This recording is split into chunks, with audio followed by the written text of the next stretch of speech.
мен сізге ондогон жылдар бойы тажрыйбадан улам айтам. Ондогон жылдар бойы. Сізге окшоп аябай ынанымдуу, ишенимдүү жооп бергендер көп турган бул жерде. Бирок жок алар. Карыз калды Кыргызга. Мына 50 миллион алабыз деп не деген шарттарга көнүп атасыңар? Өкмөттү дагы четке чыгарып коюп, макул ушу арис иштесин деп 50 миллион үчүн. Там салабыз, жаңы резиденция салабыз деп 500 миллион, жарым миллиардка чейин акчаны 16 гектарга чейин жерлерди берип атасыңар.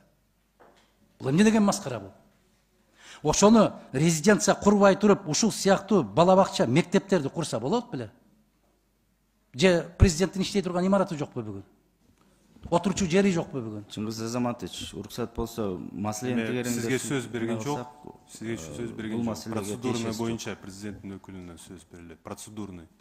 Туура көрсөңүздөр, азыркы маселе боюнча министр экономики келди, ушуга суроого талкууга жооп берилген болсо. Ким чыкса ошол чыксын. Ким жооп бере алат ошо? Министр мырза. Келиңиз.